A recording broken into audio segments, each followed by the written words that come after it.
Yeah, the difference here though is that it's not like you have an offensive coach and then a quarterback, and you feel like there's just a difference in philosophy or what have you. The quarterback wants to do it a certain way, the offensive coordinator wants to do it a certain way, and so there's a disconnect, and then something's got to give, right? Somebody's got to go.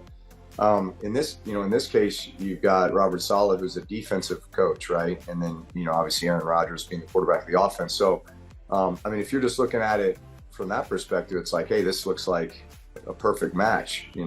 Saleh's had a ton of success as a coordinator and as a defensive play caller his entire career.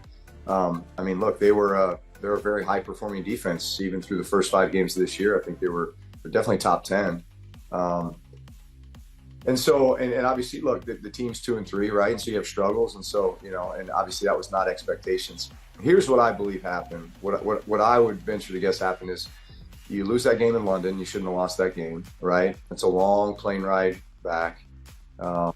Maybe emotions kind of ran high, and something was said, something was done, something happened where all of a sudden there was a knee-jerk reaction. It was like, we're going in a different direction. And then all of a sudden you wake up the next day and you're like, uh-oh, what did we do? What just happened? Look, I heard Woody Johnson's a little bit of his press conference, the owner of the Jets, when he said, hey, this is my decision. He also said this is the most talented team we've had here in a long time. No reason we should be 2-3, have higher expectations. Of course. But I think everybody else, we're all kind of scratching our head. Like there had to be some sort of a major philosophical difference, something about culture. Obviously the head coach creates a lot of the culture, and the environment and the mindset. At the end of the day, I would just go ask the players, right? And I don't know if they're all being tight-lipped or what, but just ask the players, like, hey, how'd you feel about Robert Saleh? How'd you feel about the way things were going? How do you, I think there's enough veterans on that team where, they could have banded together and figured that thing out.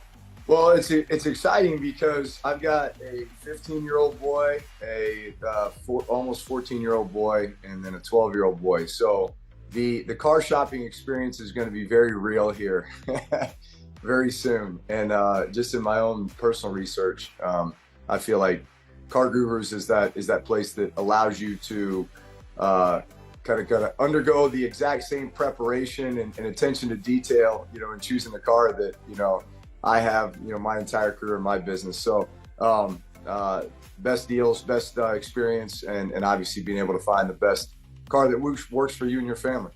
Yeah. I think it was best described to me one time that, parenthood is like the extreme of all emotions, right? Like there's times where, man, you could not be more proud, right? And then there's times where you are just at your wit's end, you could not be more frustrated. And most of life is just kind of in between. It's a little bit of the ebb and flow. But no, honestly, like I love every second of it because it does feel like it's going by way too fast. Just trying to slow it down, trying to max it out. Every step of the way with our kids. I feel like is a new experience. They're getting into something new, or they're taking the next step. With their own, like you're kind of figuring out what they really like. What they gravitate towards, like what their passion is. And then our job as parents is just to guide them the best way that we can, to that place. And so, my kids, my boys love sports. My daughter loves gymnastics. So having a chance to coach them, be around them and their friends, feel like I'm, part of the village, so to speak, that's helping to, raise all these kids. I think honestly, that's the responsibility I think we should all look at is we have as much responsibility as parents helping to raise and instill the values in our kids' friends as we do our own kids, because there definitely is that time when your kids become teenagers where they begin to tune mom and dad out, right?